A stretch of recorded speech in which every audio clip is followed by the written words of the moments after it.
Hello dear viewers, how are you? আমি মির্জা সুলতান মাহমুদ স্বপন আপনাদের সবাইকে স্বাগতম জানাচ্ছি। যেমন কথা ছিল, আজ আমরা এনজয় করব একটি বিখ্যাত ভালোবাসার কবিতা, দ্য গুড মর্নিং। জন ডানের অসাধারণ সুন্দর একটি ভালোবাসার কবিতা এটি। ভালোবাসার শক্তি এত বেশি, আর ভালোবাসার এতগুলো মাত্রা হতে পারে এই কবিতা না পড়লে আমি কখনো জানতে পারতাম না। আগেই বলেছি, আবারও বলি, যদি আপনি কবিতাটি ১ম বার পড়েন তাহলে আপনি নিশ্চিত মুগ্ধ হবেন, বিস্মিত হবেন। আর এরপর থেকে যতবারই পড়বেন ততবারই প্রচন্ড রোমান্টিকতায় হারিয়ে যাবেন। শিক্ষার্থীদের জন্য হ্যান্ড নোটটির লিংক দিয়ে দেয়া হলো ডেসক্রিপশন বক্সে। লিংকটিতে ক্লিক করলেই পেয়ে যাবেন এই হ্যান্ড নোট। তাহলে চলুন উপভোগ করি কালজয়ী সেই ভালোবাসার কবিতা। John Donne, please hold your tongue and let me love. এই বিখ্যাত কবির বিখ্যাত উক্তি, দোহাই তোমার চুপ করো, আমাকে ভালোবাসতে দাও। গুড মর্নিং কবিতাতে আমরা দেখব নতুন একটি ভালোবাসার মাত্রা। The good morning by John Donne, line by line explain. আমি প্রথমেই বাংলা বলে যাচ্ছি যাতে ইংরেজিটা বুঝতে আমাদের সহজ হয়। কসম খেয়ে বলছি, আমি শপথ করে বলছি, সত্যি বলছি, আমাদের ভালোবাসার আগ পর্যন্ত, আমাদের দুজনের মধ্যে যে ভালোবাসা হয়েছে, এই ভালোবাসার আগ পর্যন্ত আমরা যা ছিলাম তা হলো, আমরা ছিলাম দুগ্ধপোষ্য শিশুর মতো। আমরা শিশুর মতো ছিলাম। যে শিশুর কোনো বোধ বুদ্ধি নাই, যে শিশুর কোনো জ্ঞান নাই, যে শিশুর আ আনন্দ খুশির আ বুদ্ধি কম, সেরকম শিশুর মতো আমরা ছিলাম। তাহলে আমরা এটার ইংরেজিতে দেখে নেই। I wondered, আমি ভাবি, এবং by my truth, সত্যি ভাবি, কসম করে বলছি। For thou and I, এখানে thou অর্থ তুমি। thou অর্থ তুমি, তুমি এবং আমি কি করতাম? যতক্ষণ না আমরা একে অন্যকে ভালোবেসেছিলাম, আসলে আমরা কি করতাম? অ্যাকচুয়ালি আমরা তখন কিছুই করতাম না। আমরা ছিলাম একেবারে দুগ্ধপোষ্য শিশু। তার মানে আমাদের জ্ঞান, আমাদের ভালোবাসার যে জ্ঞানটা, আমাদের যে আনন্দের জ্ঞানটা, আমাদের যে আম উচ্ছলতার জ্ঞানটা, এই আনন্দের জ্ঞানটাই আমাদের ছিল না। আমরা আনন্দই বুঝতাম না।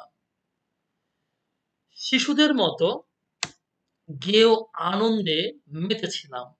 আমরা তখন যে আনন্দগুলো করতাম, সেই আনন্দগুলো আসলে কোনো আনন্দই না। কোনো তুলনাই হয় না।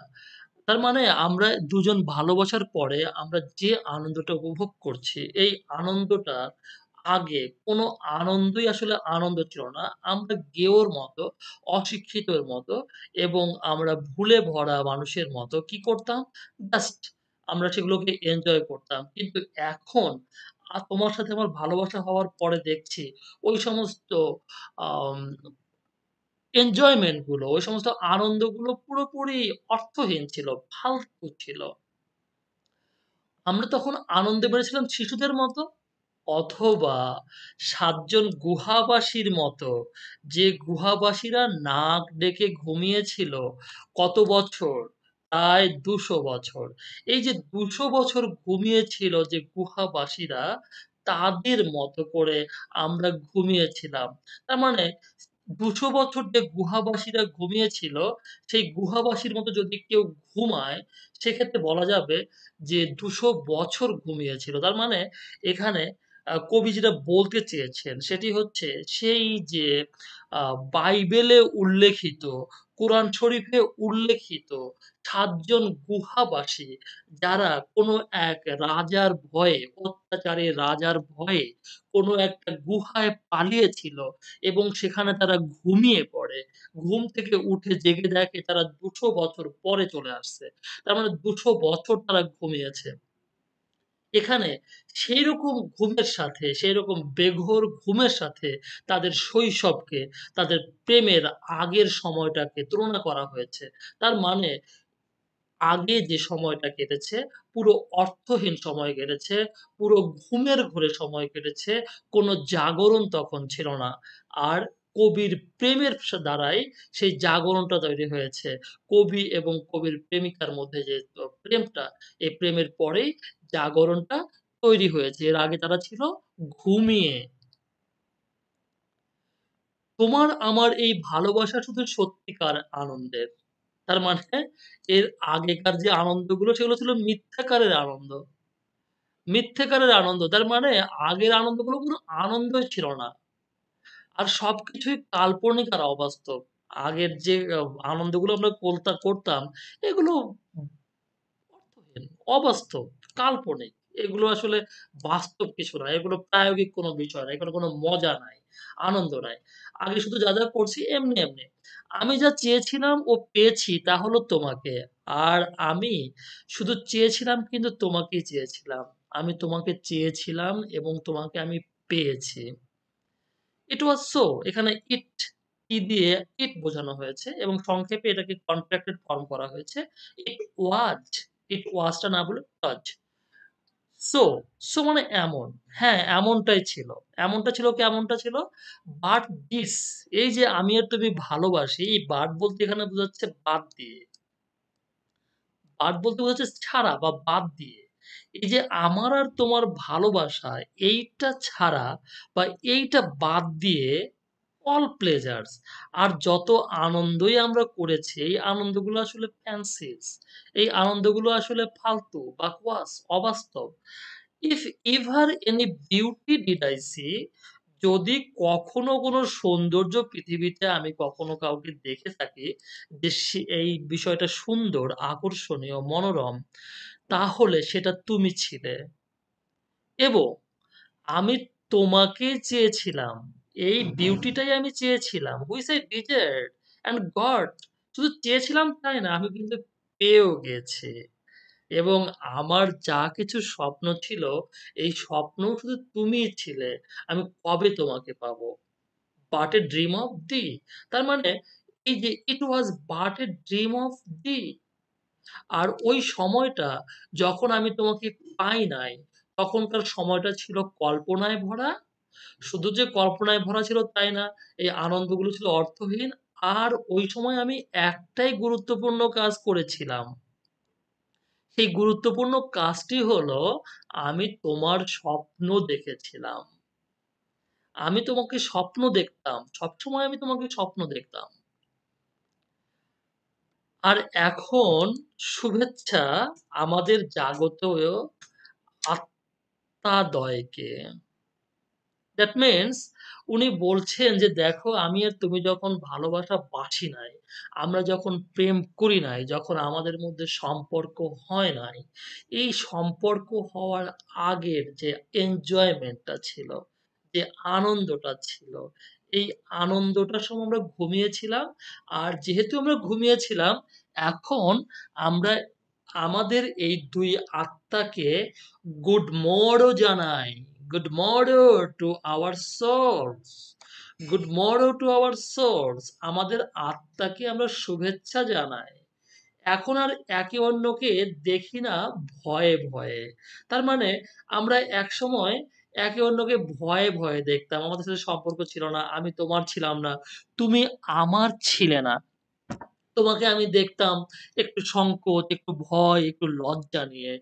কিন্তু এখন আর সেভাবে আমি আর তুমি দেখি না। আমাদের সব সম্পর্কই অলরেডি established হয়ে গেছে এবং আমরা একে অন্যকে পুরোপুরি উপভোগ করেছি। এখন আমরা একে অন্যের জন্য, আমি তোমার জন্য, তুমি আমার জন্য এবং আমাদের মধ্যে নেই কোনো ডিসট্যান্স। তাহলে এখন আর একে অন্যকে ভয়ে দেখার কোনো প্রশ্নই আসে না। তাহলে আমরা ইংলিশে দেখে নেই। And now good morrow to our waking souls এই যে আমাদের ঘুমন্ত আত্মা যারা ২০০ বছরের মতো ঘুমিয়েছিল, সেই আত্মা দুটো কিন্তু জাগছে, তাদেরকে আমরা শুভেচ্ছা জানাই। Good morrow, who is was not one another of fear এই যে যারা একে অন্যের দিকে ভয়ে তাকায় না। আমিও ভয়ে তোমার দিকে তাকাই না। তুমিও আর আমার দিকে তাকাতে ভয় পাও না। আমি আর তুমি একে অন্যকে এনজয় করি to the brim, to the brim. কারণ সত্যিকারের ভালোবাসা অন্য যেকোনো জায়গার ভালোবাসাকে নিয়ন্ত্রণ করে। সত্যিকারের ভালোবাসা কি করে? সত্যিকারের ভালোবাসা অন্য ভালোবাসাকে নিয়ন্ত্রণ করে। দ্যাট মিনস যদি কেউ সত্যি, সত্যি কাউকে ভালোবাসে, এই ভালোবাসার মধ্যে অন্য কোনো ভালোবাসা এসে ঢুকতেই পারবে না। দ্যাট মিনস এই ভালোবাসা অন্য পৃথিবীর যেকোনো ভালোবাসাকে নিয়ন্ত্রণ করবে, দূরে রাখবে, তাকে কন্ট্রোল করবে, তাকে ম্যানিপুলেট করবে। আর সব জায়গায় ছোট্ট একটি ঘর তৈরি করে নেয় এবং এই যে ভালোবাসা যেখানেই যাক না কেন, সেখানে তারা একটা ঘর তৈরি করে নেয়। সেই ঘরটা কেমন? ঘর মানে আলাদা। ঘর মানেই আলাদা, সেপারেট। এখানে যেটা বোঝানো হচ্ছে, সেটা হচ্ছে যে প্রেমিক এবং প্রেমিকা তারা যখনই কোনো একটা জায়গায় যায়, তারা যেখানে আছে সেখানে একটা ঘর তো তাদের আছেই। তারা পৃথিবী থেকে আলাদা হয়ে যায় এবং যখন তারা অন্য কোথাও যায়, সেখানেও তারা একটা ঘর পেয়ে যায় এবং সেই ঘরটা যদিও অনেকের মাঝে, তারপরও তাদের মধ্যে একটা মানসিক ঘর সৃষ্টি হয়। তারা একে অন্যকে ছাড়া আর কাউকে দেখে না, আর কাউকে চেনার চেষ্টা করে না। For love, all love, other sides control. কারণ ভালোবাসা হচ্ছে এমন যে অন্য সব other sides, অন্য সাইড মানে জায়গা। অন্য সব জায়গার ভালোবাসাকে কন্ট্রোল করে। সাইড মানে দৃশ্য। এখানে সাইড মানে দৃশ্য। অন্য যেকোনো দৃশ্যের সাথে এটাকে কন্ট্রোল করে, নিয়ন্ত্রণ করে। And makes one little room and everywhere এবং প্রত্যেক জায়গায় একটা করে ঘর তৈরি করে। And makes one little room everywhere.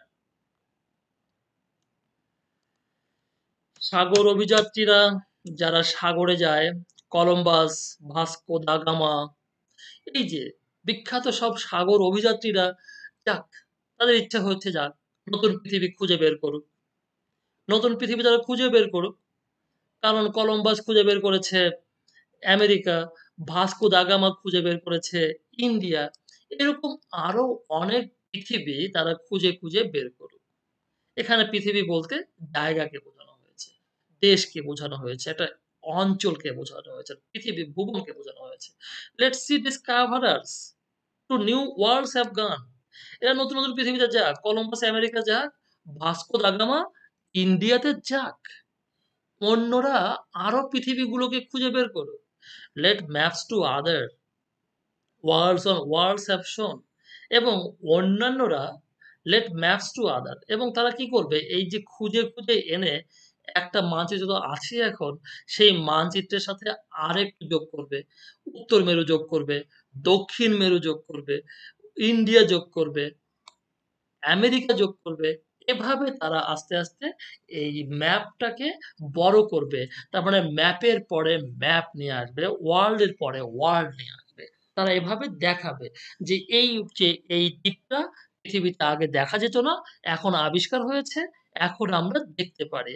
তার মানে এখানে বোঝাচ্ছে যে পৃথিবীতে যে সমস্ত জ্ঞানীগুণীরা আছে এবং পৃথিবীতে যারা অনেক এগিয়ে যেতে চায়, ডেভেলপ করতে চায়, উন্নত হতে চায়। তারা যা ইচ্ছা করে করুক।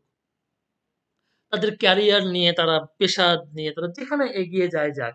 কিন্তু আমার কোনই দরকার নাই তোমাকে ছেড়ে, তোমাকে রেখে অন্য কিছু ভাবার, অন্য কিছু ডিসকভার করার এবং আমার কোনো ম্যাপেরও দরকার নাই, আমার পেশাগত কোনো উন্নতিরও দরকার নাই। You are mine, that's enough. আমাদের থাকুক একটি পৃথিবী। তার মানে পৃথিবীর সবাই এই সমস্ত লোকেরা তাদের যেটুকু আছে তারা সেটুকুতে সন্তুষ্ট না। তারা আরো চায়, আরো চায়, আরো চায়। কিন্তু আমার দরকার নাই। I don't need. আমার একটাই পৃথিবী দরকার। একটিই পৃথিবী। সেই পৃথিবী কে? তুমি। সেটা তোমারও, আমারও। তার মানে আমাদের একটাই পৃথিবী থাকবে। সেই পৃথিবীটা কেমন? তোমার জন্য আমি পৃথিবী, আর আমার জন্য তুমি। আমরা আর কোন পৃথিবীকে চাই না। Let us possess one world. Let us possess one world. চলো আমরা একটা পৃথিবীকেই রাখি। আর আমাদের পৃথিবী দরকার নাই। Is hath one. এখানে hath বলতে বোঝাচ্ছে had. hath এটা আর্কেইক ওয়ার্ড। আর্কেইক মানে প্রাচীন শব্দ। এই প্রাচীন শব্দগুলো কিছু, কিছু ব্যবহার করা হয়ে থাকে। বেশিরভাগ আমরা দেখব শেক্সপিয়ার, চসার, জন ডান। তার মানে একটু আর্লিয়ার ওনাদের কবিতায় আমরা এগুলো দেখব। পরবর্তীতে এগুলো কমে এসেছে।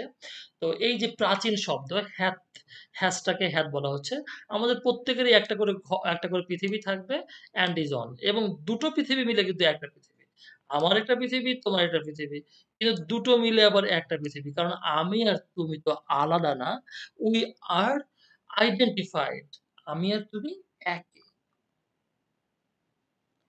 তোমার চোখে আমার ছবি আর তোমার ছবি আমার চোখে। হ্যাঁ, তোমার চোখে আমার ছবি আর তোমার ছবি আমার চোখে।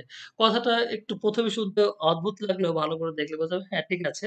যখন আমরা কারো চোখের দিকে তাকাই তখন আমাদের চোখের আমাদের দেহাবয়ব, আমাদের মুখাবয়ব আর চোখের স্বচ্ছ পর্দায় প্রতিফলিত হয়।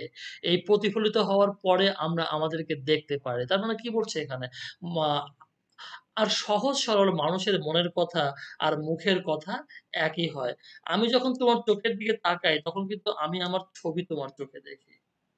এবং আমি আরো দেখার চেষ্টা করি তুমি আমাকে কতটা ভালোবাসো। তুমি আমাকে তোমার ভালোবাসার গভীরতা, উচ্চারতা কত? তো আমি দেখলাম যে হ্যাঁ, ভালোবাসার গভীরতা তোমার অনেক বেশি এবং সেই ভালোবাসাটা কেমন? সেই ভালোবাসা ট্রু, এই ভালোবাসাটা প্লেন, সত্য এবং প্লেন, নিষ্পাপ, নিখাত। Plain hearts do in the faces rest. তার মানে এখানে বলছে যে মুখে এক আর বুকে আর এক তা না তুমি। তোমার বুকে যা আছে, তোমার হৃদয় যা বলে, তুমি মুখেও ঠিক সেই কথাগুলোই বলছো। তাহলে আমরা দেখলাম যে এখানে যেটা বলা হচ্ছে যে কবি বলছেন যে আমাদের আ একে অন্যের ভালোবাসাটা খুবই অ গভীর এবং আমি দেখেছি তোমার চোখের দিকে তাকিয়ে যে তোমার চোখে কোনো মিথ্যে কথা নাই। তোমার হৃদয় যে কথা বলে, তোমার চোখও সেই কথা বলে। কোনো ছলনা, কোনো কপটতা তোমার চোখে আমি দেখি নাই। আমাদের মতো ২ টি গোলার্ধ কে কোথায় পাবে? একটু আগেই আমরা দেখলাম যে প্রেমিক এবং প্রেমিকার একটি পৃথিবী আছে। প্রেমিক এবং প্রেমিকার একটি পৃথিবী যেহেতু আছে, তো আমরা জানি পৃথিবীকে দুটো ভাগ করা যায়। পৃথিবী যেহেতু গোল, এই গোলের আবার দুটো অর্ধ হয়। অর্ধেক গোলার্ধ আরেক অর্ধ গোলার্ধ। তার মানে একটাতে থাকে উত্তর গোলার্ধ, একটা দক্ষিণ গোলার্ধ। আবার পশ্চিম-পূর্ব দিকে ভাগ করলে এটা পশ্চিম গোলার্ধ হবে, আর এটা পূর্ব গোলার্ধ হবে। এখন কবি বলছেন যে আমাদের গোলার্ধ, আমাদের পৃথিবীর গোলার্ধ যেগুলো, এই গোলার্ধ হচ্ছে আমি এক পাশে আর তুমি আরেক পাশে। এই ২ গোলার্ধে কিন্তু কোনো সমস্যাই নাই। যেমন উত্তরে যখন অ্যান্টার্কটিকা মহাসাগরে আমরা যাই, অ্যান্টার্কটিকা মহাদেশে যাই, তখন কি হয়? তখন প্রচণ্ড শীতলতায় আমরা দুর্বল হয়ে যায়। তার মানে আমাদের এই ভালোবাসার পৃথিবীতে কিন্তু শীতলতার জায়গা নাই। এখানে চির উষ্ণতা, চির ভালোবাসায় ভরা আমাদের এই পৃথিবী। এবং আমাদের পৃথিবী যদি পূর্ব গোলার্ধ এবং পশ্চিম গোলার্ধ হিসাব করা যায়, পশ্চিম গোলার্ধে যে সূর্য অস্ত যায়, আমাদের পৃথিবীতে কখনো সূর্য অস্ত যায় না। কারণ আমিও তোমাকে কখনো ভালোবাসা থেকে দূরে রাখি না। তুমিও আমাকে কখনো ভালোবাসা সিজ করো না। তাহলে where can we find two better hemispheres? আমরা কোথায় পাবো এমন আর দুটি গোলার্ধ উইদাউট শার্প নর্থ যেখানে তীব্র, তীক্ষ্ণ, শীতল আ নর্থ পোল নাই, পশ্চিম উত্তর মেরু নাই, উইদাউট ডিক্লাইনিং ওয়েস্ট যেখানে দুর্বল হয়ে যাওয়া, যেখানে সূর্য ডোবা পশ্চিম নাই। আমাদের গোলার্ধে, আমাদের পৃথিবীতে এই সমস্ত শর্টকামিংস, এই সমস্ত দুর্বলতা, ঘাটতি নাই। তাহলে আমাদের পৃথিবী স্বয়ং সম্পূর্ণ। এরপরে কবি আরো একটি তুলনা দিচ্ছেন। প্রেমিক আরো একটি তুলনা দিচ্ছে। সেটা হচ্ছে এরকম যে, যদি কোন জিনিসের সাথে কোন জিনিসকে মিশ্রিত করা হয় তাহলে একটি নতুন সংমিশ্রণ সৃষ্টি হয়। এই সংমিশ্রণটা অনেক ভালো হয়, মজবুত হয়। যেমন আমরা বলে থাকি যে সিমেন্ট, বালু, ইট, খোয়া এগুলো যদি একসাথে মেশানো হয় তাহলে ভালো মিক্স হয়। কিন্তু যদি মিক্সের ক্ষেত্রে যদি আ রেশিও প্রপোরশন টা তার মানে অনুপাতে যদি কম বেশি হয়ে থাকে, যদি বালুর মাত্রা বেশি হয়ে থাকে, সিমেন্টের মাত্রা বেশি হয়ে থাকে, পাথরের মাত্রা কম হয়ে থাকে, তাহলে কিন্তু সেটা খুব ভালো কাজ হবে না এবং সেটা বেশি টেকসই হবে না। সে কথাই বলছেন উনি, অসম মিশ্রণ মানে ভুল অনুপাতের মিশ্রণ খুব দ্রুত ধ্বংস হয়। হ্যাঁ, জানি আমরা।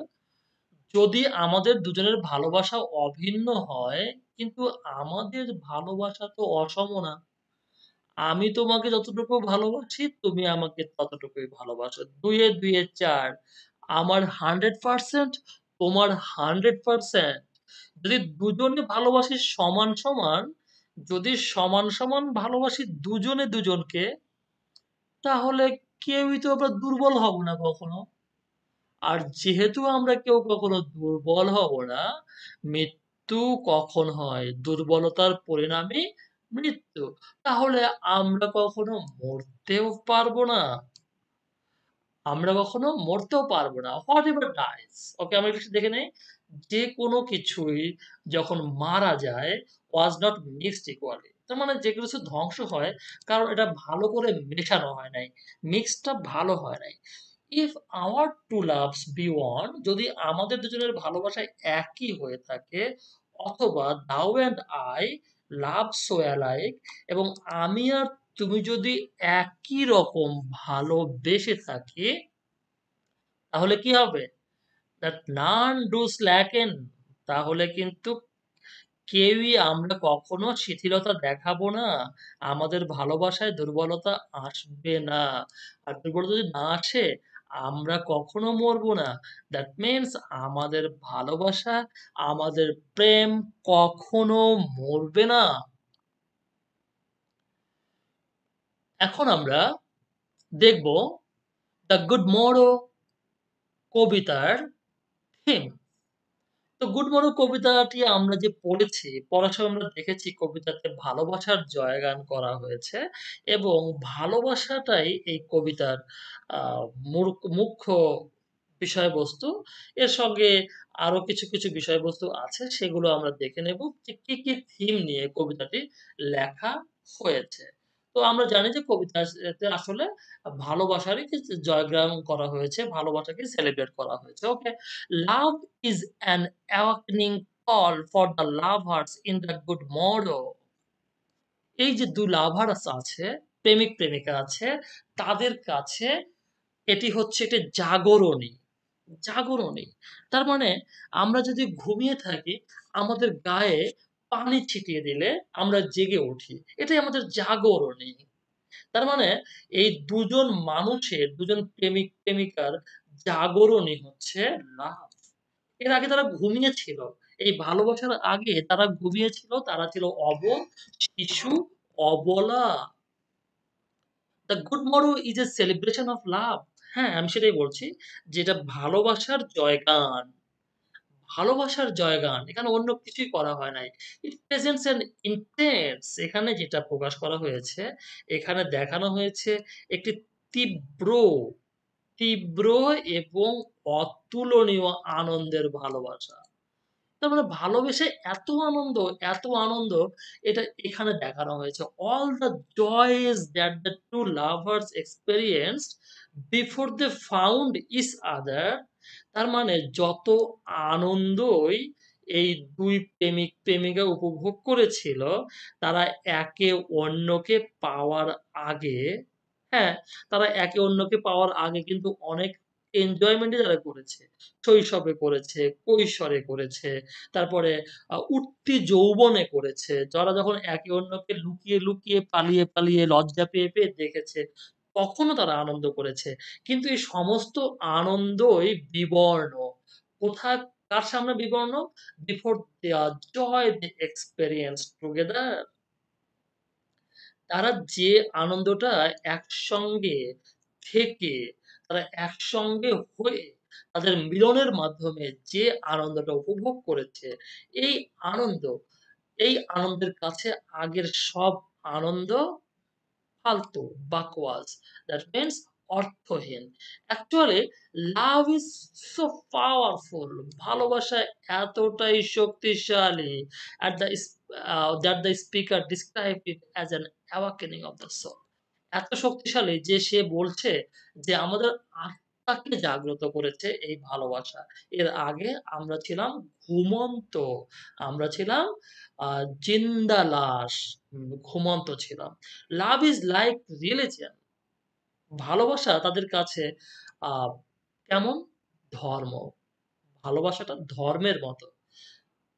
ধর্মের মতো যেটি which perhaps reshapes the lover's attitude to the world. তার মানে এই ভালোবাসা কি করেছে? ভালোবাসা মানুষ প্রেমিক-প্রেমিকার যে মনোভাব পৃথিবী সম্পর্কে তারা নতুন একটা আকৃতি দিয়েছে, নতুন ধারণা দিয়েছে যে পৃথিবীটা কেমন? অন্য পৃথিবী তারা পেয়ে গেছে এখন। তাদের সেই আগের পৃথিবী এখন আর নাই। তারা সেই আগের পৃথিবীকে আর এনজয় করে না। They have become mature. তারা এখন কি হয়েছে? তারা ম্যাচিউর হয়েছে। Like monks, the two lovers dedicate themselves. Monks, monks মানে সন্ন্যাসী। সন্ন্যাসীদের মতো সন্ন্যাসীদের মতো তারা কি করেছে? তারা কি করেছে? ডেডিকেট করেছে তাদেরকে টু লাভ। ভালোবাসার প্রতি তাদেরকে ডেডিকেট করেছে। তার মানে তাদেরকে আ সমর্পণ করেছে ভালোবাসার কাছে। এবং তারা প্রত্যাখ্যান করেছে, ডিনাই করেছে। কি প্রত্যাখ্যান করেছে? কোন দুঃসাহসিক অভিযানে তারা যাবে না। কোন কিছু দরকার নাই। আমার নতুন পৃথিবী দরকার নাই। আমার আর কোন কিছুই চাই না। I don't need more. I have got enough. আমি যথেষ্ট পেয়েছি। আমার আর কি লাগবে? এবং ক্যারিয়ার সাকসেস, পেশাগত কোনো সফলতাও সে চায় না। কারণ তার প্রেমিকা তার কাছে সবকিছু। He needs he needs nothing else, nothing more. The good motto separates the lives of the lovers into two parts. আমরা দেখছি যে এখানে ২ টা ভাগে ভাগ করেছে। Before they found each other, একটা হচ্ছে তারা একে অন্যকে পেয়েছিল সেই একটা সময়। আরেকটা হচ্ছে তারা যে তাদেরকে আম পায় নাই, মানে পাওয়ার পরের একটা সময়। Each other. Again the lovers devotion to each other wins them immortality. এরপর আমরা দেখছি যে তাদের যে ভালোবাসা, এই ভালোবাসা তাদেরকে কি এনে দেয়? তাদেরকে অমরত্ব এনে দেয়। Indeed, the speaker finds some love so pleasurable. তার মানে আ কবির কাছে, স্পিকারের কাছে ভালোবাসাটাকে এত বেশি আনন্দদায়ক মনে হয়, এত বেশি মূল্যবান মনে হয় যে সে আসলে নিজেকে পুরো পৃথিবী থেকে সরিয়ে নেয় এবং সে তাকে কি করে? তাকে তার পুরোপুরি এই ভালোবাসাতে নিজের মনোনিবেশ করে। Instead of adventure, the speaker proposes that the lovers make one little room everywhere. adventure এর দরকার নাই। আমরা যেখানে যাই সেখানে আমাদের ভালোবাসা যথেষ্ট আছে। আমরা এটা নিয়েই থাকবো। We need nothing else. ওকে, থিমটা আমরা দেখে ফেললাম। এরপরে আমরা দেখব এই কবিতার মেট্রিক্যাল প্যাটার্ন। মেট্রিক্যাল প্যাটার্ন বা মিটার বা প্রস্তুতি অংশ। আমরা জানি যে এখানে আমরা দেখব কি? আমরা দেখব এই কবিতার ছন্দ, এই কবিতার তাল, ছন্দ, লয়, তাল, বিট এগুলো আমরা দেখব মিটার প্রস্তুতি অফ দ্য গুড মরো। তো আমরা একটু ভালো করে খেয়াল করব এবং যারা আমরা গত ক্লাসগুলোতে আমরা দেখেছি, তারা আমরা জানি যে প্রস্তুতিটা আসলে কেমন জিনিস। আর আমি যদি কেউ দেখে না থাকে তাদেরও আফসোস করার কিছু নেই। কারণ আমি এখন যেভাবে দেখাবো সেটা একবার দেখলেই যথেষ্ট। আমি মনে করি।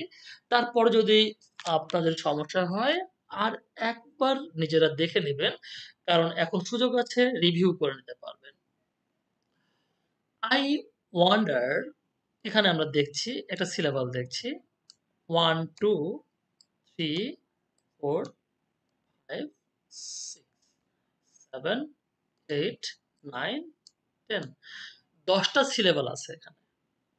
10টা সিলেবল আছে, তো আমরা জানি যে 10টা সিলেবল যদি থাকে, সেই সিলেবল গুলো যদি দুটো করে ভাগ করা যায়, এই যে এখানে আমরা দেখলাম দুটো করে ভাগ করাও আছে। এই একটা ভাগ, এই একটা ভাগ, এই একটা ভাগ, এই একটা ভাগ। তার মানে এই প্রত্যেকটা ভাগকে উচ্চারণ করার ক্ষেত্রে আমরা উচ্চারণ করি যেভাবে, এই প্রত্যেকটা ভাগকে বলা হয় একটা ফুট। তার মানে এই যে I won একটা ফুট, ডার বাই একটা ফুট, মাই ট্রোথ একটা ফুট, এই ট্রোথ অর্থ ট্রুথ। হোয়াট দাও এটা আরেকটা ফুট এবং অ্যান্ড আই আরেকটা ফুট। এই যে এই ৫টা ফুট দিয়ে হয়েছে 10টা সিলেবল। এখন আমরা আরেকটা বিষয় খেয়াল করছি যে আমরা যখন উচ্চারণ করছি তখন কিন্তু দেখেন আমরা উচ্চারণ করছি একটু এভাবে। তার মানে গানের সুর আমরা যখন দেখি মিউজিকের বিট গুলো যদি আমরা গ্রাফিক দেখি সেখানে কি করে বিট গুলো ওঠে এবং নামে, ওঠে এবং নামে। আমরা MP3 তে যেগুলো দেখতে পারি। I won, I won. আইটা আমি লো ভয়েসে বলবো এবং ওয়ানটা আমি স্ট্রেস দেব। আই ওয়ান্ডার বাই, বাইটাতে আমরা স্ট্রেস দেব। আই ওয়ান্ডার বাই, মাইটাকে স্ট্রেস দিব না। Troth, what thou and I. তার মানে আমি সেন্টেন্সটা বলার সময় এখানে স্ট্রেস করেছি, এখানে স্ট্রেস করি নাই, এখানে স্ট্রেস করি নাই, এখানে স্ট্রেস করি নাই, এখানে স্ট্রেস করি নাই, এখানে স্ট্রেস করি নাই। তার মানে যদি আমার ১ম সিলেবালটা স্ট্রেস না হয়, কিন্তু পরের সিলেবালটা স্ট্রেস হয়, আবার 3rd সিলেবালটা স্ট্রেস না হয়, 4th টা হয়, 5th টা স্ট্রেস না হয়, 6th টা হয়। যদি এভাবে হয়ে থাকে তাহলে আমরা এই লাইনটাকে বলি পেন্টামেটার, সরি আয়াম্বিক বলে থাকি। এটাকে বলি আমরা আয়াম্বিক লাইন। তো আমরা সেটা দেখছি, তার আগে দেখছি যে এখানে ৫ টা যেহেতু আছে, ৫ টা ফুট থাকার কারণে এটা হয়ে গেছে পেন্টামিটার। তো আমরা পরেরটা একটু দেখি আবার। ডিড, ডিডটাকে আমি স্ট্রেস দিলাম। Did, till. তো এখানে আমরা খেয়াল করছি আইটাকে স্ট্রেস দিলাম, ওয়ানটাকে, আইটাকে স্ট্রেস দিলাম না, ওয়ানটাতে দিলাম। তো এই যে এই স্ট্রেস আর আনস্ট্রেস এর ফলে কি হয়? আনস্ট্রেস, প্রথমটা আনস্ট্রেস, পরেরটা স্ট্রেস। এই আনস্ট্রেস এবং স্ট্রেস এর সম্মিলনে তৈরি হয় আয়াম্বিক। তাহলে আমরা বুঝতে পারলাম এই লাইনটা হচ্ছে আয়াম্বিক পেন্টামিটার লাইন। ৫ টা যেহেতু ফুট থাকে এজন্য পেন্টামিটার। আর যেহেতু এটা ১ম এ আনস্ট্রেস পরে স্ট্রেস, এজন্য আমরা একে বলবো হচ্ছে a iambic. But sucked, but sucked এই যে এখানে আমরা দেখছি যে এখানে কি আছে? Unstress, stress, iambic pentameter line হয়ে গেল। তো এভাবেই আমাদের পুরো কবিতাতে এভাবেই আছে, আয়াম্বিক পেন্টামিটারের লাইনই আছে। সামান্য একটু আ ভিন্নতা থাকতে পারে। তো একটা জায়গায় কিন্তু ভিন্নতা অবশ্যই আছে, সেটা হচ্ছে প্রত্যেকটা স্ট্যানজার শেষ লাইনে। প্রত্যেকটা স্ট্যানজার শেষ লাইনে আমরা দেখেছি যে এখানে ১, ২, ৩, ৪, ৫, ৬, ৭, ৮, ৯, ১০, ১১, ১২। এখানে কিন্তু ১২ টি সিলেবাল। যেহেতু ১২ সিলেবাল, তো আমরা এটাকে বলবো হচ্ছে যে এখানে আসলে কি আছে? আয়াম্বিক আছে। আগের মতোই যে এইটা স্ট্রেস হবে না, এটা স্ট্রেস হবে। এটা স্ট্রেস হবে না, ১ম টা স্ট্রেস হবে না, কিন্তু এটা স্ট্রেস হবে। তো এরকম হয়ে যেহেতু ১২ টা সিলেবাস আছে এটাকে আমরা বলবো হেক্সামিটার বলবো। কারণ এখানে ১২ টা ফুট, ৬ টা ফুট আছে। যে ১ ফুট, ২ ফুট, ৩ ফুট, ৪ ফুট, ৫ টা ফুট, ৬ টা ফুট। এই ৬ টা ফুট থাকার কারণে আমরা বললাম যে ১২ টা সিলেবাল আছে। সেই ৬ টা ফুট আছে, আ ৬ টা ফুট আছে।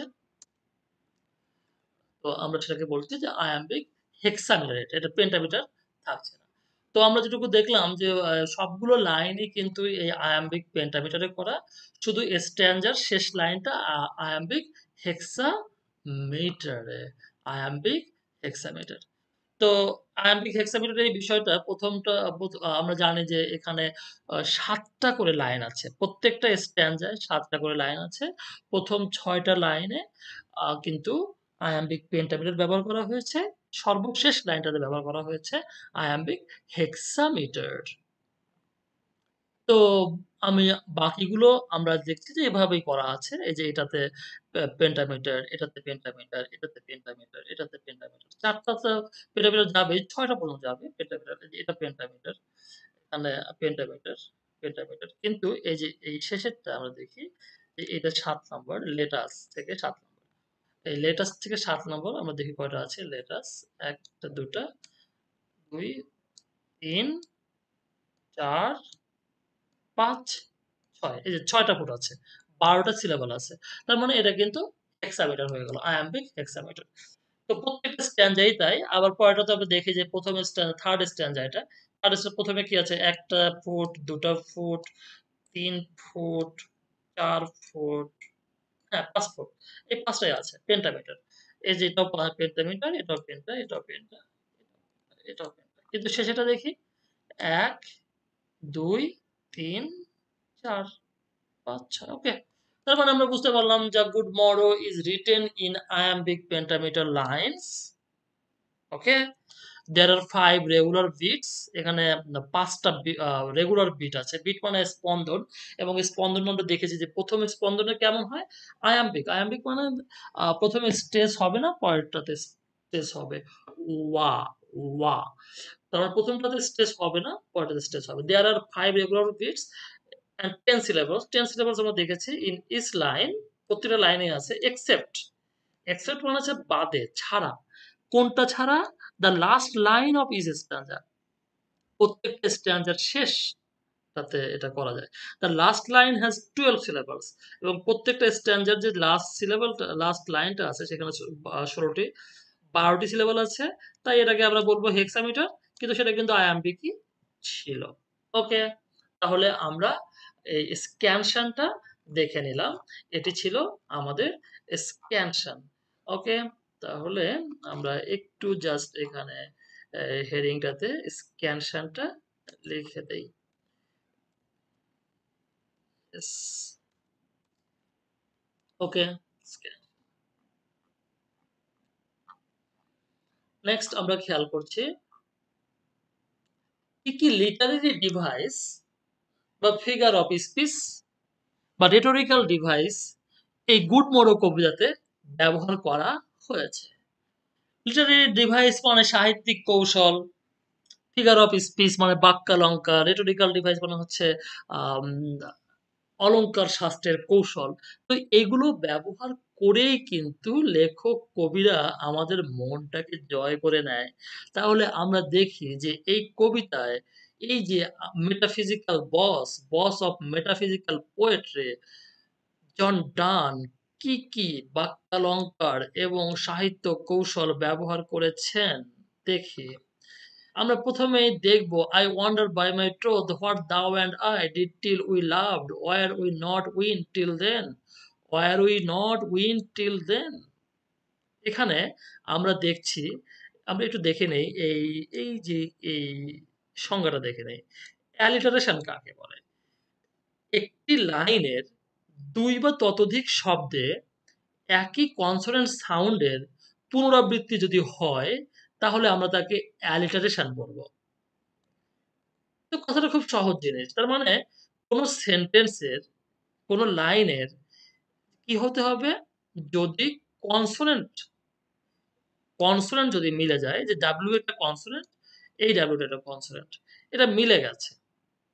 তার মানে এই ৩ টা পাশাপাশি ৩ টা ওয়ার্ডেই এই কনসোনেন্ট সাউন্ডটা মিলে গেছে। যেহেতু কনসোনেন্ট এবং সাউন্ডটা মিলে গেছে, আমরা জানি যে ২ টি বা ততোধিক হলেই সেটাকে আমরা বলব অ্যালিটারেশন। তার মানে এই যে এই লাইনটাতে অ্যালিটারেশন ব্যবহার করা হয়েছে। এখানে W কনসোনেন্ট সাউন্ডটা 3 টাইমস এসেছে। where, we, went. ওকে? তাহলে আমরা ১ম এ দেখলাম যেখানে একটা অ্যালিটারেশন ব্যবহার করা হয়েছে। তার মানে অ্যালিটারেশন মানে হচ্ছে কনসোনেন্টের পুনরাবৃত্তি, ব্যঞ্জনের পুনরাবৃত্তি। বাট সার্টন কান্ট্রি প্লেজার চাইল্ডিশলি আমরা ওগুলো দেখব না। আমরা শুধু দেখব যে কোথায় কোনটি ব্যবহার করা হয়েছে। এখানেও দেখছি যে যেখানে এস ব্যবহার করা হয়েছে, স চলে আসছে। আবার এখানে এস ব্যবহার করা হয়েছে। আবার এখানেও এস ব্যবহার করা হয়েছে। বলেছি তো যে একই লাইনে একাধিক জায়গায় যদি এই একই ব্যঞ্জন উচ্চারিত হয় সেক্ষেত্রে আমরা বলব অ্যালিটারেশন। তাহলে এস, স, স, স। অ্যালিটারেশন হয়ে গেল। এখানে ৩ টাতে অ্যালিটারেশন আছে।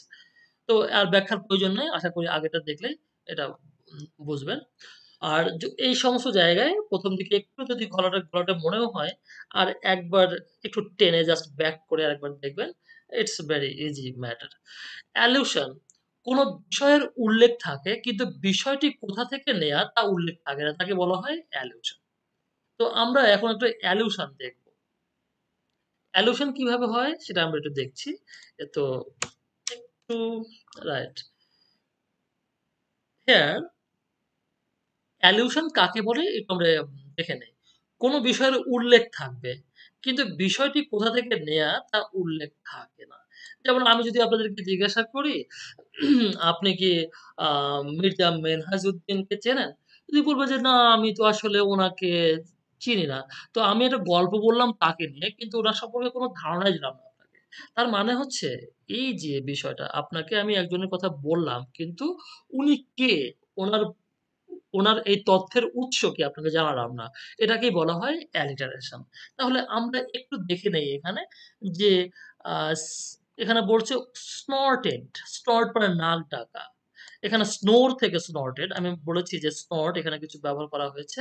এটা হচ্ছে আর্কাইক শব্দ ব্যবহার করা হয়েছে। স্নর্ট। প্রাচীন শব্দ ব্যবহার করা হয়েছে। এই প্রাচীন শব্দগুলো স্নোর থেকে স্নর্টেড নাক ডাকাতাম। 7 স্লিপার্স ডেনে থেকে। তাহলে এই যে 'সেভেন স্লিপার্স ডেন' এই বিষয়টা কিন্তু আমাদের কাছে অপরিচিত। যারা এগুলো জানে না তারা কিন্তু বুঝতে পারছে না যে 'সেভেন স্লিপার্স' কারা? এই 'ডেন' কি? কিন্তু কবি কিন্তু এই পুরো কবিতাতে কোথাওই বলেন নাই, কোথাওই ব্যাখ্যা দেন নাই যে 'সেভেন স্লিপার্স' কারা? তার মানে পাঠককে বুঝে নিতে হবে সেটা, অথবা কবি ধরে নেয় যে পাঠক এই সমস্ত বিষয়গুলো জানেন। তো আমরা জানি যে এটি এই 'সেভেন স্লিপার্স ডেন' এই ঘটনাটা কোরআন শরীফে সূরা কাহাফে উল্লেখ আছে এবং বাইবেলে কোথায় উল্লেখ আছে আমি জানি না, তবে বাইবেল থেকে উনি গ্রহণ করেছেন। তাহলে এই যে উনি যে কথাটা বললেন, কিন্তু উনার এই কথাটা কোথা থেকে উনি এনেছেন তার কোনো উল্লেখ করলেন না। এটাকেই বলা হবে অ্যালিউশন। এটাকে আমরা বলব অ্যালিউশন। Just little mistake here. অ্যালিউশন। তার মানে আমরা বুঝতে পারলাম অ্যালিউশন। আমার ধারণা আপনারা বুঝতে পেরেছেন। It was so, but this all pleasures fancy be. It was so, but this all pleasures fancies be. Any beauty I did see assonance. এখানে আমরা দেখব assonance. তাহলে assonance টা কি? একটু আমরা এটা দেখে আসি। assonance হচ্ছে স্বরের পুনরাবৃত্তি। এর আগে আমরা দেখলাম ব্যঞ্জনের পুনরাবৃত্তি। আর এখন alliteration এ দেখেছিলাম alliteration, এই যে alliteration এখানে দেখেছিলাম আমরা ব্যঞ্জনের পুনরাবৃত্তি। এই যে আ কি? ওয়্যার, ওই। এখানে ব্যঞ্জনের পুনরাবৃত্তি হয়েছিল। কিন্তু এখানে আমরা যখন দেখব, তখন আমরা দেখলাম যে অ্যাকচুয়ালি এখানে ব্যঞ্জন না, এখানে ভাওয়েলের পুনরাবৃত্তি হচ্ছে। কেমন? এই যে any beauty I did see. এখানে আমরা দেখছি যে ভাওয়েল উচ্চারণটা বারবার এসেছে। কিভাবে এসেছে? আ নি, নি, টি, ডি, সি। এই যে অ্যানি, ই, ই উচ্চারিত হয়েছে। বিউটি, ই উচ্চারিত হয়েছে। ডিড, ই উচ্চারিত হয়েছে। সি, ই উচ্চারিত হয়েছে। তার মানে এই যে ভাওয়েল সাউন্ড কতবার উচ্চারিত হলো? আ ভাওয়েল সাউন্ড বেশ কয়েকবার মিলে গেছে। এজন্য আমরা একে বলছি এখানে অ্যাসোন্যান্স। তো আমরা বলছি কি একই ভাওয়েল সাউন্ডস একাধিক শব্দে থাকে, কিন্তু শুরুর কনসোনেন্ট সাউন্ড কিন্তু ভিন্ন হতে হবে। হ্যাঁ, এখানেও তাই আছে দেখি আমরা। এই যে এই সাউন্ডটা কনসোনেন্ট সাউন্ডটা আলাদা, এই কনসোনেন্ট সাউন্ড আলাদা, এই কনসোনেন্ট সাউন্ড আলাদা। কনসোনেন্ট সাউন্ড কিন্তু মিলবে না। তাহলে শুধু অ্যাসোন্যান্স হওয়া সম্ভব। আর অ্যাসোন্যান্স এর বাংলা হচ্ছে স্বরের পুনরাবৃত্তি। এরপরে আমরা দেখব কৈজুরা, কৈজুরা। তাহলে কৈজুরা বিষয়টা কি? কৈজুরা হচ্ছে পাংচুয়েশন চিহ্ন থাকে। তো পাংচুয়েশন চিহ্নগুলো আমরা সবাই চিনি। এই কোয়েশ্চেন মার্ক, কমা, সেমিকোলন। হাইফেন, ডাবল, এই যে এই সমস্তগুলোকে আমরা বলবো হচ্ছে পাংচুয়েশন। তো যদি কোনো সেন্টেন্সে, যদি কোনো লাইনের মাঝখানে গ্যাপ থাকে, মাঝখানে কোনো পাংচুয়েশন মার্ক থাকে এবং পাংচুয়েশন মার্কে এসে বিরতি দিতে হয়, যেমন আমরা একটা লাইনটা লম্বা পড়ে যাব, টানা পড়ে যাব, কিন্তু যদি বিরতি দেওয়ার প্রয়োজন হয়, তাহলে এই যে এই বিরতি দেওয়ার এই লাইনটাকে বলা হয় যে কই জোড়া ব্যবহার করা হয়েছে। তাহলে বুঝলাম কি, কই জোড়া হচ্ছে পাংচুয়েশন চিহ্ন দিয়ে লাইনের মধ্যে বিরতি দেয়া হয়। এই যে এখানে বিরতি দিয়েছি। Which said desert and got, it was but a dream of thee. তার মানে এখানে ৩ টা ব্যবহার করা হয়েছে। হুইচ এ ডেজার্ট, এখানে আমরা থামলাম। অ্যান্ড গট, এখানে থামলাম। It was but a dream of dream. সেটা ছিল তোমাকে, তোমার স্বপ্নই ছিল সেটা। এই যে আমরা এখানে কই জোড়া ব্যবহার করলাম। তার মানে পাংচুয়েশন মার্ক দিয়ে, এই যে একটা পাংচুয়েশন মার্ক, এই যে একটা পাংচুয়েশন মার্ক, এগুলো দিয়ে আ লাইনের মধ্যে পজ দেওয়া হয়েছে। ইন্টারভেল দেওয়া হয়েছে, বিরতি দেওয়া হয়েছে। আমরা আরো একটা দেখে ফেললাম ফিগার অফ স্পিচ। আমরা আরো একটি ফিগার অফ স্পিচ দেখবো এখন। আর সেটি হলো এটি কই জোড়া। এখানে আবার কই জোড়া পেলাম আমরা একটা। আরেকটা কই জোড়ার এক্সাম্পল দেখি। এই যে লেট ম্যাপস টু আদার, যেখানে এটা শেষ হয়ে গেল। আবার ওয়ার্ডস অন ওয়ার্ডসেপশন, এখানে আরেকটা কই জোড়া পেয়ে গেলাম। তার মানে একই লাইন, কিন্তু এটা কিন্তু আলাদা লাইন না।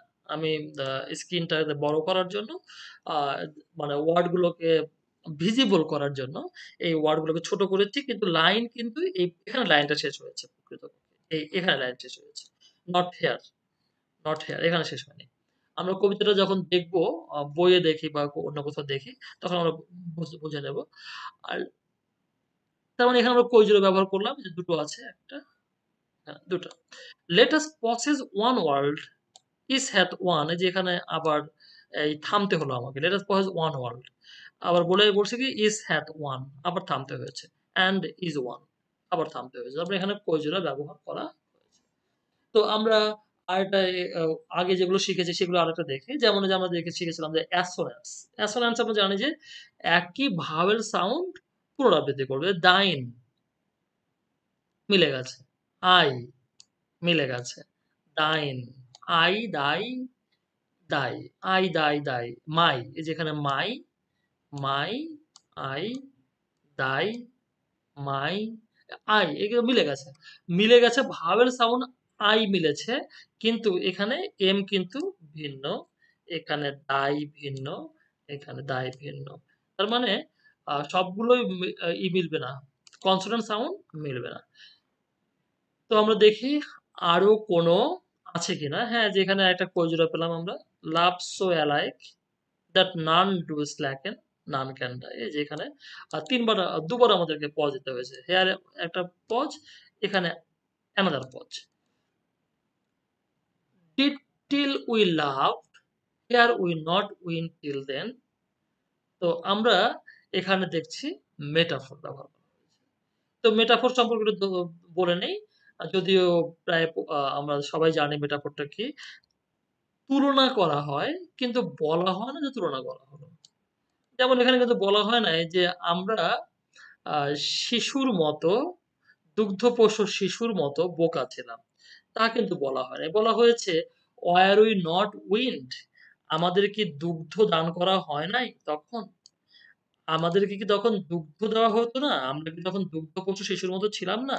তাহলে দুগ্ধপোষ্য শিশুর মতো ছিলাম না, এখানে কিন্তু কোথাও বলা হয় না মতো, অ্যাজ, কম্পেয়ার, লাইক, এগুলো কিছুই বলা হয় নাই। কিন্তু সরাসরি চলে আসছে কি ওয়ার উই নট উইন্ড। এই যে তার মানে তুলনার কথা না বললে তুলনা বলা হয়। ইনডিরেক্ট কম্পারিজন বলে এটাকে। এই ইনডিরেক্ট কম্পারিজন কে বলা হয় মেটাফর। এরপরে আমরা আরো একটি দেখব, সেটি হচ্ছে কনসিট। তো কনসিটটা একটু মজার। যে তুলনা পাঠককে বিস্মিত করে, তার মানে তুলনাটা দেখলে প্রথমেই পাঠক কি হয়, একটু সন্দেহ প্রকাশ করে এবং সে একটু সারপ্রাইজড হয় যে এটা কোন ধরনের তুলনা, what type of what type of comparison this is, এটা মনে করে সে। কিন্তু পরক্ষণে সে এটা মুগ্ধ হয় যে তাই তো, it's a nice, it's very nice comparison. তাহলে আমরা একটু দেখে আসি যে এখানে কেমন তুলনা করা হয়েছে। স্নর্টেড অথবা নাক ডাকাতাম আমরা ইন দ্য সেভেন স্লিপার্স ডেন, সাতজন গুহাবাসীর গর্তে। এটা কেমন ধরনের তুলনা? আমার কাছে কিন্তু একটু সন্দেহ লাগছে। একটু আমি বিস্মিত হচ্ছি যে এটা কি মিলানো? এত বড় কবি, উনি কি লিখলেন এটা? কিন্তু পরক্ষণে আমরা যখন শুনি বা জানি যে বাইবেলে এবং কোরআন শরীফে এর সম্পর্কে বলা হয়েছে যে একটি বিখ্যাত গল্প আছে। সেই গল্পের সাথে এটা মিলিয়েছেন উনি। তখন আমরা দেখি যে তাই তো। তারা যেমন প্রচন্ড বেঘরে ঘুমিয়েছিলেন, পৃথিবীর কিচ্ছু টের পায় নাই। তারাও তো কোনো ভালোবাসার ভালোবাসার আগে কোনো আনন্দই টের পায় নাই। ওকে, তার মানে এটা যে গুড কম্প্যারিজন। এই যে এই তুলনাটাকে বলা হয় কনসিট, এবং জন ডানকে বলা হয় কনসিটের বস। উনি এত ভালো কনসিট ব্যবহার করেছেন, আমরা পরবর্তীতে আরো জানবো, এবং ওনার আরো কবিতা পড়তে হবে আমাদের পরবর্তী ইয়ারগুলোতে। ওকে, নেক্সট আমরা দেখি আর কি আছে। Let's sea discoverers to new worlds have gone, let maps to other worlds on worlds have shown. তার মানে আমরা বলছি যে এখানে কিন্তু ইমেজ ব্যবহার করা হয়েছে। ইমেজ ব্যবহার করার কারণে আমরা বুঝতে পেরেছি যে সাগরে যাচ্ছে তারা, তারা পৃথিবী খুঁজে বের করা করছে, ম্যাপ দেখছি। এই সমস্ত কিছুই আমাদের কিন্তু পঞ্চ ইন্দ্রিয়ের যেকোনো একটি ইন্দ্রিয়কে, চোখকে বা অনুভূতির যেকোনো একটা ইন্দ্রিয়কে টাচ করছে। এজন্য আমরা বলছি যে এখানে ইমেজ তৈরি করা যায়। কবিতার পুরোটাই ইমেজ, ইমেজারিতে ভরা। এখানে আমরা স্পেশালি দেখালাম। এরপরে আমরা আবার দেখছি, আরো একটা জিনিস দেখছি, anaphora. Anaphora, government, for the people, of the people, by the people. তার মানে এবারের সংগ্রাম, স্বাধীনতার সংগ্রাম, এবারের সংগ্রাম, মুক্তির সংগ্রাম। এই যে এবারের সংগ্রাম কথাটা দুবার বলা হয়েছে। আমরা অ্যানাফোরার সংজ্ঞাটা দেখে নেই। একাধিক লাইনের শুরুতে একই রকম ওয়ার্ড থাকবে, অথবা ফ্রেজ থাকবে, অথবা সেন্টেন্স থাকবে। তাহলে কি বললাম? For the people, of the people, by the people. এখানে কি অ্যানাফোরা হয়েছে? এখানে অ্যানাফোরা হয়নি। অ্যানাফোরা হয়েছে কোথায়? এবারের সংগ্রাম, মুক্তির সংগ্রাম, এবারের সংগ্রাম, স্বাধীনতার সংগ্রাম। এখানে এবারের সংগ্রাম দুবার বলা হয়েছে। ওকে, তাহলে আমরা এই কবিতাতে দেখি কিভাবে বলা হয়েছে যে let us possess one world is hath one and is one, এবং প্রত্যেকেরই একটা করে আছে। তাহলে আমাদের এই যে এখানে আমরা দেখছি যে লেট ম্যাপস, এটা আমরা এখানে নিয়ে আসি, তাহলে বিষয়টা ঠিক হবে। এই যে আমরা দেখছি যে এই যে শুরুতে লেট ব্যবহার করা হয়েছে, এখানেও শুরুতে লেট ব্যবহার করা হয়েছে। যেহেতু একাধিক লাইনের শুরুতে একই রকম স্ট্রাকচার আছে, তাহলে আমরা তাকে বলবো অ্যানাফোরা। অ্যানাফোরা, ওকে। নেক্সট আমরা দেখব প্যারালালিজম। প্যারালালিজম, এখানে কবিতাতে প্যারালালিজম ব্যবহার করা হয়েছে। তো একজন কবি কত বেশি শক্তিশালী হলে এতগুলো ফিগার অফ স্পিচ ব্যবহার করতে পারে, পাঠকেরা ভিউয়ার্স আপনারা এই বিষয়টা কল্পনা করতে পারবেন, তার গ্রেটনেস সম্পর্কে ধারণা করতে পারছেন। আমরা দেখছি প্যারালালিজম তো কি জিনিস? প্যারালালিজম হচ্ছে এরকম, আপনারা যদি এই এক্সাম্পলটা দেখেন, আগে আমরা একটু সংজ্ঞাটা দেখে আছি। একটি লাইনে দুটি একই স্ট্রাকচারের বাক্য থাকবে বা ফ্রেজ থাকবে। তো example is better then precept. তো আমাদের এক্সাম্পলটা দূরে নাই, এখানে আছে। আমরা দেখছি যে উইথআউট, এখানে উইথআউট আছে, এখানে উইথআউট আছে।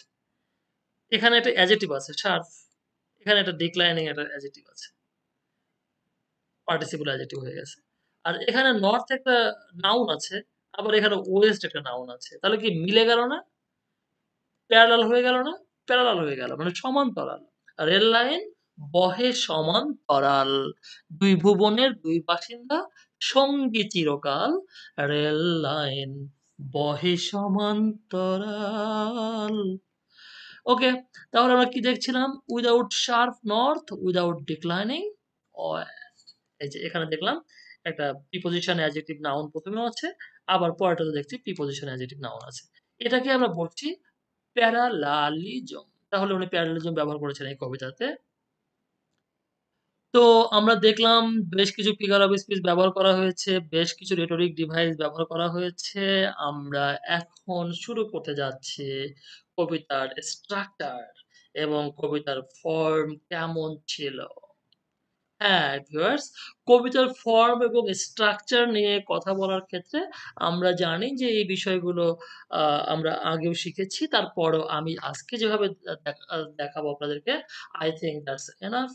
আবার দেখছি আমরা। যেহেতু এটি একটি আঙ্গিক বিষয়, এটা ভালো করে দেখলেই সহজে বোঝা যাবে এবং এটি ভালো করে দেখলে পরবর্তী যেকোনো কবিতা সহজেই সেটাকে আইডেন্টিফাই করা যাবে যে কোনটি কোন জার, কোনটি কোন ফর্মে আছে এবং কোন কবিতাটি কোন স্ট্রাকচারে আছে। তো আমরা জাস্ট একটা ধারণা নিয়ে নেই ১ম এ। আমি স্ট্যানজা সম্পর্কে একটু ধারণা দিয়ে দেই। যে যদি ২ লাইনের স্ট্যানজা হয়, তাকে বলা হয় কাপলেট। যদি ৩ লাইনের স্ট্যানজা হয়ে থাকে, তাকে বলা হয় ট্রিপলেট। ৪ লাইনের স্ট্যানজা হয়ে থাকলে তাকে বলা হয় কোয়াট্রেন। ৫ লাইনের স্ট্যানজা হলে থাকে তাকে বলা হয় পেন্টেট। ৬ লাইনের স্ট্যানজা হলে সেস্টেট, ৭ লাইনের স্ট্যানজা হলে হেপ্টেট এবং ৮ লাইনের যদি স্ট্যানজা হয়ে থাকে তাকে বলা হয় অক্টেট। তাহলে আমরা বেশ আ কয়েক ধরনের আ স্ট্রাকচার বুঝতে পারলাম যে কবিতায় স্ট্যানজা স্ট্রাকচার হতে পারে বিভিন্ন ধরনের। ২ থেকে ৮ পর্যন্ত আমরা দেখলাম। তাহলে এখন আমরা দেখব দ্য গুড মোরো কবিতাতে কেমন স্ট্যানজা প্যাটার্ন আছে। স্ট্যানজা প্যাটার্ন দেখলে আমরা একটু ভালো করে দেখে নেই। একটু আমি স্ক্রল করছি। একটু দেখেন এই যে এখানে একটা স্ট্যানজা শেষ হয়ে গেল। Right. The stanza is complete here. Line কটা আছে? 1, 2, 3, 4, 5, 6, 7. তো 7 লাইনস যদি হয়ে থাকে তাহলে আমরা দেখে আসি 7 লাইনস হলে কি বলবো আমরা একে? একে আমরা বলবো হেপ্টেট। তার মানে এখানে 7 লাইন স্ট্যানজা আছে। এটা হেপ্টেট স্ট্যানজা। আর এখানে আমরা দেখি যে আবার দেখি ৬ ৭ টায় আছে কিনা? ১, ২, ৪, ৫, ৬, ইয়েস 7। তাহলে আমরা বুঝতে পারলাম যে এখানে আরেকটা স্ট্যান্ডার্ড আছে সেটা হচ্ছে 7 এর। এখানে হচ্ছে 1, 2, 3, 4, 5, 6, 7. Yes, it's also 7 lines. So আমরা বলতে পারি যে এখানে এই কবিতাটা কি শেষ হয়ে গেছে? হ্যাঁ, কবিতা শেষ হয়ে গেছে। তার মানে এখানে ৩ টি স্ট্যান্জা আছে। ৩ টি স্ট্যান্জা হলো হেপ্টেট স্ট্যান্জা। তাহলে আমরা বুঝতে পারলাম এখানে আমাদের সিদ্ধান্তে আসলাম আমরা। The good morrow is a 3 স্ট্যান্জা poem. ৩ টা স্ট্যান্জা আমরা দেখেছি এবং ইচ লাইন হ্যাজ 7 লাইনস এবং ইচ স্ট্যান্জা হ্যাজ 7 লাইনস। তার মানে হেপ্টেট। এরপরে আমরা দেখব এই কবিতাটা আসলে কোন রূপ কবিতার। আমরা এতগুলো স্ট্রাকচার দেখলাম। এখন আমরা কবিতাটার ফর্ম দেখব। What is the form of this poem? It is a special form. এই কবিতার ফর্মটা হচ্ছে এই কবিতাটা হচ্ছে একটা মেটাফিজিক্যাল পোয়েম। Metaphysical poem. তাহলে আমরা যেহেতু বুঝতে পারলাম যে এটা একটা মেটাফিজিক্যাল পোয়েম, আ আমরা এখন দেখব এটা কিভাবে মেটাফিজিক্যাল পোয়েম। তো মেটাফিজিক্যাল পোয়েম হওয়ার জন্য কি বিশেষত্ব দরকার হয়? কি কারণে একটি কবিতা মেটাফিজিক্যাল হয় তার ধারণা আমাদের থাকা দরকার আছে। তাহলে মেটাফিজিক্যাল কবিতার থিম হবে আধ্যাত্মিক বিষয়, ধর্মীয় বিষয়, প্রেম, আত্মা, আত্মার মিলন। তাহলে আমরা দেখলাম যে এই কবিতাতে আমরা যে বিষয়টি পেয়েছি সেখানে ছিল হচ্ছে লাভ, প্রেম। যেহেতু প্রেম ছিল তাহলে আমরা বলতে পারি যে এই কবিতাটা মেটাফিজিক্যাল হতে পারে। দেখি শুধু একটা স্পেশালিটি দিয়ে তো আর এটাকে মেটাফিজিক্যাল বলা যাবে না। আর কি দিয়ে এটাকে বিচার করা যায়? এরপর আমরা দেখছি যে মেটাফর থাকতে হবে কবিতাতে, ফিগার অফ স্পিচ থাকতে হবে। সেগুলো হচ্ছে মেটাফর, কনসিট, অ্যালুশন। ইয়েস, মেটাফর আমরা দেখেছি। ওই যে বলা হয়েছে দুগ্ধবৎস শিশু আমরা। আবার কনসিট আমরা দেখেছি। কনসিট মানে হচ্ছে এমন তুলনা যে তুলনা করলে আমাদেরকে আমরা ১ম এ বিস্মিত হই, পরে আমরা আনন্দিত হই। হ্যাঁ, আমরা এমন পেয়েছি যে যখন 'সেভেন স্লিপার্স ড্যানের' সাথে তুলনা করা হয়েছে, তখন আমরা বুঝেছি যে হ্যাঁ, এটা একটা কনসিট, ইট ইস এ কনসিট। অ্যালুশন, হ্যাঁ, অ্যালুশন ও ব্যবহার করা হয়েছে। কারণ 'সেভেন স্লিপার্স' কারা আমরা জানি না। কিন্তু উনি বলেছেন কথাগুলো। আমরা পরে অনেক পরে আবার স্পেশালি চেষ্টা করে জেনেছি যে what is 'seven sleepers Dan'. তাহলে আমরা বুঝতে পারলাম যে এখানে এই ফিগার অফ স্পিচ গুলো আছে। তার মানে এটি একটি মেটাফিজিক্যাল পোয়েম। এরপরে আমরা দেখব যে মেটাফিজিক্যাল পোয়েম এর ভাষাগুলো হয় হচ্ছে অ্যাডভান্সড লেভেলের। সাধারণ কমন লেভেলের যে কবিতা বা গানে যে সমস্ত ভাষাগুলো থাকে, এই ভাষাগুলো সাধারণত এই মেটাফিজিক্যাল পোয়েমে থাকে না। এখানে থাকে বৈজ্ঞানিক ভাষা। সায়েন্টিফিক ল্যাঙ্গুয়েজ থাকে। এখানে মেডিকেল ল্যাঙ্গুয়েজ থাকে। চিকিৎসাবিদ্যার ভাষা থাকতে পারে এবং এখানে লিগ্যাল ভাষাগুলো থাকতে পারে। আইনি শব্দগুলো থাকতে পারে এবং বাক্যাংশ থাকতে পারে, ফ্রেজ থাকতে পারে। এই যে এবং শব্দ এবং ফ্রেজ থাকে যে, এইগুলো থাকলে তখন আমরা বলব এটা হচ্ছে একটা মেটাফিজিক্যাল পোয়েম। তো আমরা দেখলাম যে এখানে মেডিকেল তেমন কিছু আমরা দেখি নাই। আইনিও তেমন কিছু দেখি নাই। কিন্তু বৈজ্ঞানিক দেখেছি। ওই যে ম্যাপ দেখলাম আমরা। আমরা সি ডিসকভার দেখলাম। এগুলো দেখলে বুঝতে হবে যে হ্যাঁ, এখানে সায়েন্টিফিক বিষয় আছে। এরপরে কি আসবে? উচ্চ বুদ্ধিমত্তার কবি হতে হবে। হ্যাঁ, কবিকে উচ্চ বুদ্ধিমত্তার হতে হবে। এই যে তুলনা, এই যে কোথাকার অ্যালিউশন, কেমন কনসেপ্ট, এই সমস্ত বুদ্ধিমত্তা, এগুলো কি সাধারণ বুদ্ধিমত্তার কাজ? ইম্পসিবল। কম পড়াশোনা, কম জানাশোনা দিয়ে কখনো এই ধরনের উচ্চমানের তুলনা, এই ধরনের উচ্চ মাত্রার মানের আ গভীরতা নিয়ে কবিতা লেখা সম্ভব না। এবং কবি হয়ে থাকে উচ্চ বুদ্ধিমত্তার। তাহলে আমরা দেখলাম যে হ্যাঁ, এখানে উচ্চ বুদ্ধিমত্তার পরিচয় পাওয়া গেছে এবং আমাদের কবি নিঃসন্দেহে একজন উচ্চ বুদ্ধিমত্তা সম্পন্ন মানুষ। এবং এই কবিতাতে থাকবে অস্পষ্টতা, হ্যাঁ? কিছু জায়গায় কিন্তু আমাদের কাছে অস্পষ্টতা মনে হয়েছে। আমরা খুব বেশি ক্লিয়ার হতে পারিনি সেই জায়গাগুলোতে। তবে এখানে অস্পষ্টতা আছে। এটা একটি এটাও আছে। সংক্ষিপ্ত, হ্যাঁ, কবিতাটা খুব লম্বা না, খুব বড় না। খুব কম সময়ে শেষ হয়ে গেছে কবিতাটা। সংক্ষিপ্ত কবিতা এবং বুদ্ধির দীপ্তি থাকবে। হ্যাঁ, নিঃসন্দেহে এই কবিতাটা পুরোটাই বুদ্ধির দীপ্তি ছিল এবং আমরা খুব এনজয় করেছি এই বুদ্ধির দীপ্তিগুলো। আ এবং আমরা মুগ্ধ হয়েছি যে এত সুন্দর, এত আকর্ষণীয়ভাবে কথা বলা, এত আকর্ষণীয়ভাবে ভালোবাসাকে প্রকাশ করা। তাহলে আমরা একটু দেখে নেই এখানে ইংলিশে দেখে নেই as a specialty থিম কেমন হবে? মনে আছে আমাদের স্পিরিচুয়াল হবে, religious, love, soul, union of soul. ওই বাংলাগুলোই এখানে ইংরেজিতে লেখা। ফিগার অফ স্পিচ কি ব্যবহার করতে হবে? মেটাফর, কনসিট, অ্যালোশন, হ্যাঁ? ল্যাঙ্গুয়েজ কি হবে? সায়েন্টিফিক ল্যাঙ্গুয়েজ হবে, মেডিকেল এবং লিগ্যাল হবে। পোয়েটস কি হবে? পোয়েটস হবে হচ্ছে হাই ইন্টেলেক্টেড পোয়েটস হবে। এবং সাধারণ আমাদের মতো আমাদের মানের বুদ্ধিমত্তা দিয়ে এই ধরনের কবিতা লেখা সম্ভব না। আনক্লারিটি থাকবে, ক্লারিটি থাকবে না। শর্ট হবে। এবং দেখেছি আমরা হ্যাঁ, এই কবিতাটা শর্টই ছিল। 21 লাইনস। খুবই শর্ট একটা কবিতা। কবিতা হয়ে থাকে অনেক দীর্ঘ কবিতাও হয়ে থাকে। উইট, হ্যাঁ, এখানে উইট পেয়েছি আমরা উপরের বৈশিষ্ট্যগুলো দ্য গুডমোরো কবিতাতে পাওয়া যায়। সুতরাং এটি একটি মেটাফিজিক্যাল পোয়েম। তো আমরা এখন দেখব কবিতার আরো একটি বিষয় এবং সেটি হচ্ছে rhyme scheme of the good morrow. Yes, rhyme scheme already আমরা এনজয় করেছি এবং এটি এনজয়েবল একটি বিষয়। কারণ রাইম স্কিম যদি একটি কবিতায় কেউ শিখে নেয় ভালো করে, তাহলে তাকে আর কোনো কবিতাতে শিখতে হবে না। কিন্তু আমাকে বিশেষ প্রয়োজনে এই প্রত্যেকটা কবিতাতে এটা দিতে হয়।